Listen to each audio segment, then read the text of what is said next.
확률과 통계 문제 유형 강의 그 2번 강의 최단 경로 파트 2.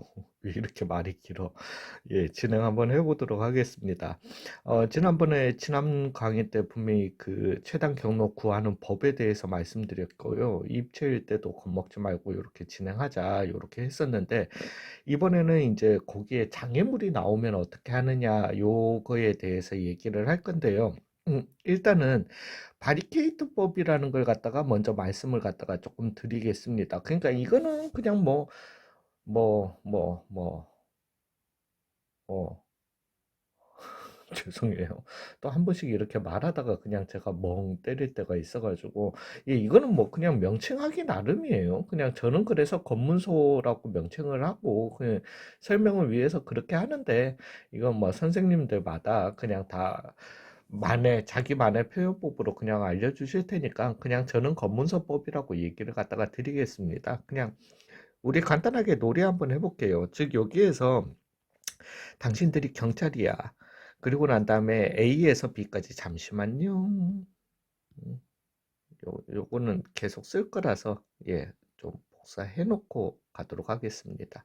예, A에서부터 B 그 정보를 갖다가 입수한 거예요. 도둑이 A에서 출발해서 B까지 간다라는 해서 그 다음에 비행기 타고 날아간다라는 도망친다라는 정보를 갖다가 입수를 한 거야. 그러면 가는 길목에서 우리가 그 도둑을 갖다가 잡아야 되거든요. 그러면 검문소를 갖다가 이제 세워야 되는데 검문소를 갖다가 어떻게 효율적으로 세울까라는 얘기입니다. 즉 우리가 이 도둑을 무조건 잡으려고 검문소를 갖다가 세우려면은 검문소 뭐 물론 둘, 넷, 다섯 개, 둘, 넷, 여섯, 일곱 개 해서 뭐 물론 저기에다가 세우면 다 그거 하지만 총 35개의 검문소를 갖다가 세우면은 그 뭐 당연히 그 도둑 잡을 수 있겠죠. 근데 효율적이지가 않잖아. 왜? 도둑 아닌 시민들은 한 블록 건너갈 때마다 신분증 이러면은 안 돼요. 한국 사람들 저 민감해가지고 예. 성격이 급해가지고 안 됩니다. 예. 그래서 어떻게 효율적으로 즉 검문소를 세우는 요령은 어 A에서 B까지 갈 때 어떤 검문소도 안 지나가고는 갈 수 없게. 그렇지만은 한 번 검문소를 지나간 사람은 다음 검문소를 지나갈 필요가 없게 검문소를 갖다가 세우는 게 요령입니다. 되셨어요? 근데 그 요령을 갖다가 쉽게 그러면 이렇게 세우면 되지 않나요? 검문소를 갖다가 일렬로 만약에 이렇게 세웠다. 5개 세우면 되는 거지 않나요? 그러니까 이거는 검문소를 갖다가 안 지나고 B에 갈 수는 없어요. 그거는 맞습니다. 예, 맞는데 제가 만약에 이런 경로로 즉 도둑이 아니라 일반인이 여기 와서 그 다음에 여기에서 올라가서 이렇게 가는 경로였다라면 검문소를 몇 번 지나게 된다? 2번 지나게 된다라는 거죠. 즉 효율성에서 떨어진다라는 얘기입니다. 되셨어요? 그럼 검문소를 갖다가 어떻게 효율적으로 짓느냐 그거에 대해서 얘기를 하는 건데 그냥 요령만 좀 알아두시면 되세요. 되시는데 검문소를 효율적으로 짓는 방법은 물론 검문소를 갖다가 여기 하나 딱 지어 놓으면 끝이지. 아씨. 근데 그거 말고 출발점 말고 검문소를 갖다가 짓는 방법은 딱 2개만으로 얘를 갖다가 막는 방법이 있거든요. 어디 지우면 되죠? 여기 지우면 됩니다. 되셨어요? 또는 여기 지우면 돼. 도착하기 전. 동의하시죠? 그럼 3개짜리로 여기를 갖다가 막는 방법은 어떻게 하면 될까요? 보이시죠? 예, 맞아요. 요렇게 지으면 됩니다. 아니면은 여기에다가 요렇게 지으면 되세요. 되셨어요? 그러면은 이 뭐 1번 검문소, 2번 검문소, 3번 검문소를 갖다가 따졌을 때 내가 1번 검문소에서 검문을 받았는데 그 다음에 최단 경로로 B까지 가는 데 있어서 2번 또는 3번 검문소를 갖다가 들를 일이 없다라는 거죠. 되셨어요? 그래서 검문소를 갖다가 일단 짓는 요령, 이거 그건 나중에 말씀을 드릴게요. 그러면은 이 검문소를 갖다가 지으면은 어떤 현상이 일어나게 되냐면은, 즉 제가 이제는 이 A에서 B로 가는 이 모든 경우를 갖다가 A에서 1을 통해서 가든지 A에서 2를 통해서 가든지 A에서 3을 통해서 가든지 이렇게 각각의 경우를 나누어서 세밀하게 경우의 수를 구해서 총 합을 구할 수 있다라는 거죠. 즉 이게 뭔 소리냐? 원래 우리가 A에서 B까지 가는 최단 경로를 갖다가 따질 것 같으면은 지금 둘, 넷, 여섯, 둘, 넷 해가지고 10팩토리얼 미친놈이네. 나누기 6팩, 4팩을 갖다가 해주셔야 되잖아요. 그죠? 그래서 10, 9, 8, 7 이건 계산하려고 내가 2, 1 이거는 지금 근데 계산을 하기는 해야 됩니다. 그래서 3 해서 210까지가 나오게 되네요. 방법이. 요렇게 그냥 계산하면 될 것을 A에서 1번 통해서 B로 가는 방법. 왜?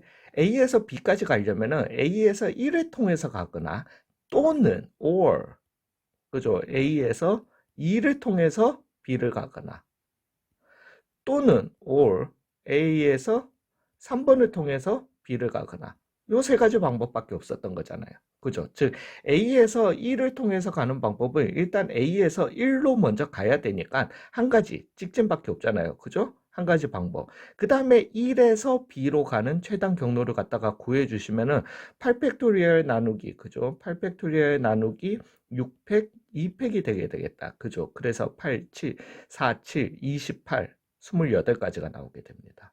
A에서 2로 가게 되면 두 가지가 나오게 되고요. 그죠? 2팩토리얼 나누기 1팩 1팩 되게 되는 거니까 곱하기 그러면은 뭐죠? 8팩은 동일하죠? 예.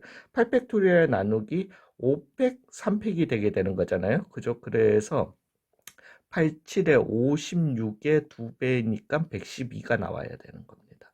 그 다음에 A에서 3번을 통해서 가는 거는 1 곱하기 A에서 3을 갔다가 그리고 그죠? 그리고 B를 향해서 가야 되니까 8팩 나누기 4팩 4팩을 갖다가 해주셔야 된다. 4팩 4팩 즉 8, 7, 6, 5, 4, 3, 2, 1 딴딴딴딴 5, 5, 20, 70이네요. 되셨어요? 그래서 요렇게 요거 세 개를 갖다가 다 더해 보시면 얼마가 되게 된다? 210 맞죠? 요렇게 나오게 된다라는 거죠. 미친놈아 그냥 구하면 될 걸 가지고 이걸 갖다가 왜 이렇게 나누냐라고 이렇게 얘기를 하실 수가 있습니다. 이제 문제에서 어떤 문제에서 왜 이걸 갖다가 해야 되는지를 갖다가 말씀을 드릴게요. 어떨 때 써야 되는지. 그냥 단순하게 붙여넣기 하겠습니다. 예. 오. 테크놀로지. 자, A에서 B로 가는데 문제에서 그러니까 1번 유형입니다. 1번 유형 같은 경우는 A에서 B로 가는데 여기에 뭔가 P가 있었단 말이야. 되셨어요? A에서 B로 가는 최단 경로 중 P를 거쳐서 가는 방법이라고 한번 해볼까요? P를 거쳐서 가는 경우의 수. 이렇게 물어봤단 말이야. 되셨어요? 그러면 일단 A에서 P로 도착해서 P에서 B를 가야 되는 거니까 이 방법의 수는 5팩 나누기 3팩 2팩 곱하기 그 다음에 P에서 B로 가는 방법이니까 5팩 나누기 4팩이 되겠다. 그죠? 그래서 10 곱하기 5 해서 총 50까지가 되겠다. 맞죠? 근데 예, 5, 4 예, 맞습니다. 예. 이렇게 나오게 된다라는 거지. 근데 질문 자체를 A에서 B로 가는 중 P를 거치지 않고 가는 경우의 수.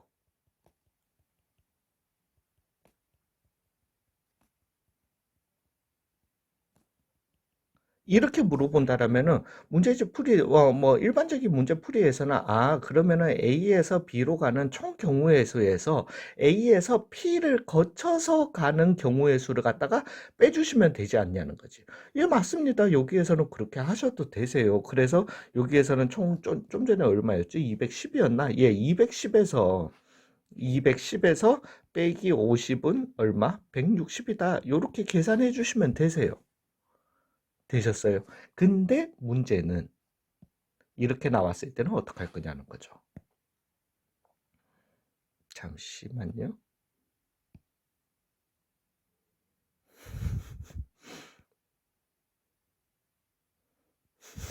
죄송해요. 아, 진짜. 자, 2번 문제예요.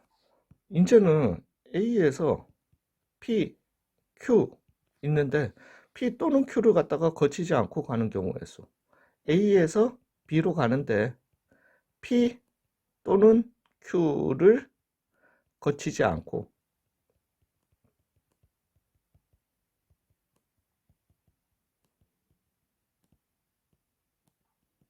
이렇게 물어보게 되는 겁니다.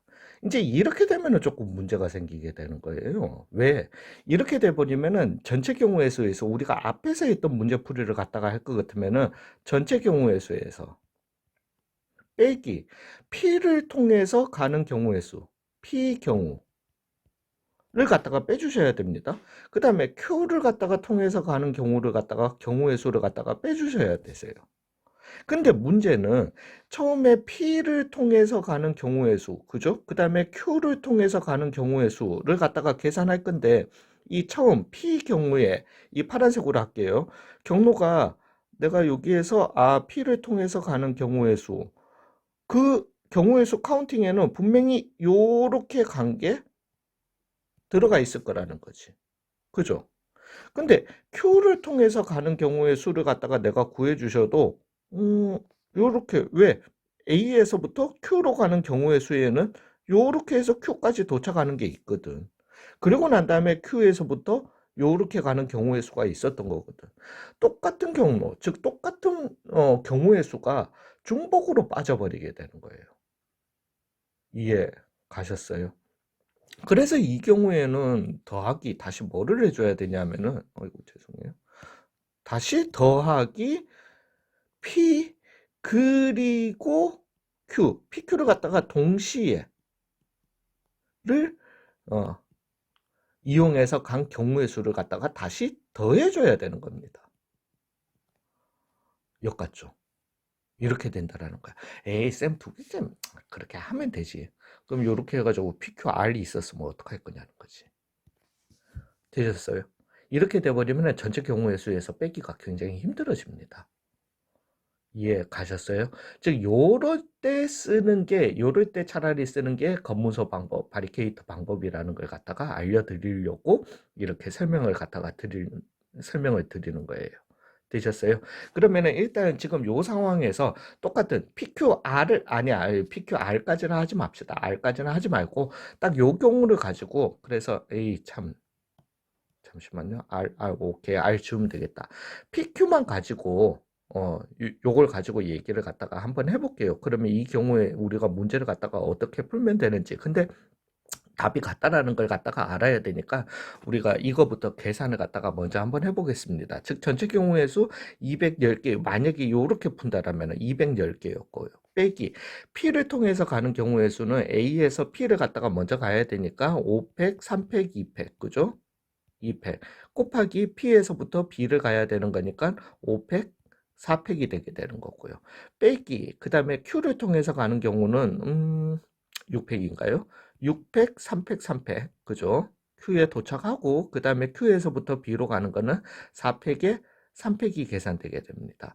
그 다음에 P, Q를 갖다가 동시에 지나는 경우의 수는 일단 내가 P에 도착을 해서 그죠? 5팩 3팩, 2팩을 갖다가 해주시고 그 후에 Q로 한 칸 자동으로 왜 PQ를 동시에 움직인다라고 했으니까 한 칸 움직여서 Q에서 B로 가는 방법의 수를 갖다가 구해야 되는 겁니다. 즉 곱하기 4팩 나누기 3팩을 갖다가 다시 더해 주셔야 된다라는 거죠. 되셨어요? 이거 계산하겠습니다. 그래서 210에서 빼기 그러면은 얘 같은 경우는 좀 전에 계산했었나? 50 되게 됐고요. 그 다음에 얘 같은 경우는 654, 20이고 4고 80이고요. 그죠? 그 다음에 더하기 얘 같은 경우는 다시 10이었고 40. 요렇게 계산이 되게 됩니다. 그래서 어 얼마죠? 마이너스 90 해 주게 되나요? 총 120이라는 경우의 수가 나오게 되는 겁니다. 인제는 얘를 갖다가 쓰는 방법은 잠시만요. 이거 왜 이렇게 잘 못하지? 예. 좀 전이랑 똑같은 상황을 만들어 보겠습니다. PQ 저기에 있구나. PQ 요렇게 가는 경우의 수잖아요. 그죠? PQ를 갖다가 지나지 않고 가는 경우의 수. 이럴 때 하는 방법이 뭐냐면은 얘를 갖다가 그냥 뭐 장애물처럼 그냥 보시는 겁니다. 이거 왜냐면은 PQ를 갖다가 지나지 않고 가는 거니까 여기에 뭔가 호수가 있었다라고 생각을 해봐봐. PQ를 갖다가 이렇게 둘러싼 호수를. 왜냐면은 왜 호수가 여기까지 침범하는 내가 P를 못 가니까 이 길을 갖다가 이용할 필요가 없잖아요. 즉 호수가 여기를 침범하는 거고 여기를 호수가 침범하는 거고 침범하는 거 요렇게요. 인제는 얘를 가지고 내가 이 검문소로 즉 경우를 갖다가 나눠 가지고 생각을 할 건데 잠시만요. 일단 그 요령은 제가 나중에 알려드릴 겁니다. 요렇게 검문소를 갖다가 지어 보자라는 거지. 즉 여기에 뭐 P1, P2, P3, P4로 요렇게 계산을 가시자라는 겁니다. 즉 내가 저 PQ를 갖다가 안 통하면서 P1을 통해서 A에서부터 B까지 가는 경우의 수, 그 다음에 P2를 통해서 가는 경우의 수, P3를 통해서 가는 경우의 수, P4를 통해서 가는 경우의 수를 갖다가 한번 어, 계산해서 그 B까지 가는 걸 갖다가 다 한번 해볼게요. 되셨어요? 그러면 A에서 P1 그걸 A에서 1 해서 그 다음에 B로 가는 경우를 갖다가 따져보겠습니다. 즉 요거는 A에서 P1으로 가려면 일단 1으로 가려면 4팩 나누기 4팩이 됐다. 5팩 나누기 4팩을 해줘야 되니까 5 곱하기 그죠? 그 다음에 B로 가는 방법은 한 가지였어요. 5 이렇게 나오게 됩니다. 되셨어요? 그 다음에 P2로 가는 방법은 A에서 2를 통해서 B로 가는 방법은 5팩 나누기 일단 P2에 도착을 해야 되니까 5팩 나누기 3팩 2팩 해주시면 이거는 10이었죠. 곱하기 그 다음에 P2에서 B로 가려면은 얘가 위에서 찍지는 못하잖아요. 그죠? 즉 얘가 오른쪽으로 한 칸 와서 여기에서 B로 가는 왜 오른쪽으로 밖에 못 가니까 최단 경로로 가려면은 그죠? 즉 여기에서부터 B로 가는 방법의 수와 동일했던 거잖아요. 되셨습니까? 즉 4팩 나누기 2팩 2팩 이렇게 나오게 됩니다. 그 다음에 A에서 3을 통해서 B로 가는 방법은 얘는 문제는 없죠. 5팩 나누기 4팩 즉 5팩 나누기 4팩 그 5였던 거고 곱하기 그러면은 5팩 나누기 3팩 2팩 5팩 나누기 3팩 2팩 이렇게 계산되고요. A에서 4를 통해서 A4, B를 갖다가 가는 방법은 한 가지 곱하기 그죠? 그 다음에 5팩 나누기 4팩 즉 5가지 이렇게 나오게 되는 겁니다. 계산. 되셨어요? 그래서 얘 같은 경우는 10이었던 거고 그 다음에 10이랑 그래서 얼마죠? 3이 6 해서 6이면은 60 나오게 된다. 그죠? 그 다음에 얘 같은 경우는 5 곱하기 그러면은 10이니까 50 나오게 된다. 그래서 요거 다 경우의 수 더해 주시면 얼마가 되게 된다? 120이 나오게 된다라는 거죠. 이해 가셨어요? 위에서 했던 경우의 수와 동일했던 겁니다. 됐어요. 에이, 쌤, 뭐 위에 거랑 별 차이 안 나는데? 위에 거는 일단 실수가 있을 수 있어요. PQ를 갖다가 동시에 지나는 경우의 수.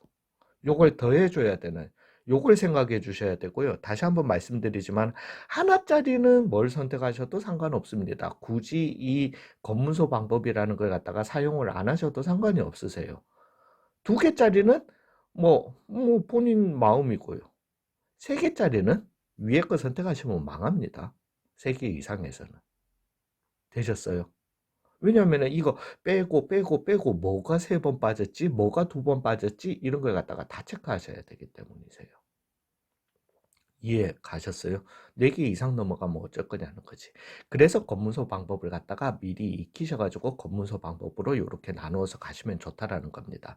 그러면은 좀 전에 야 그래서 너 말 되네. P1, P2, P3, P4 이거 요렇게 하니까 딱딱 맞아떨어지네. 그러면은 이렇게 세우는 요령은 뭔데라는 겁니다. 그래서 검문소 요령에 대해서 인제 말씀을 드리고 문제 하나만 더 풀고 맞춰 보도록 할게요. 아니요. 그 하나만 더 풀고 그다음에 하나만 더 설명을 드리고 마치도록 할게요.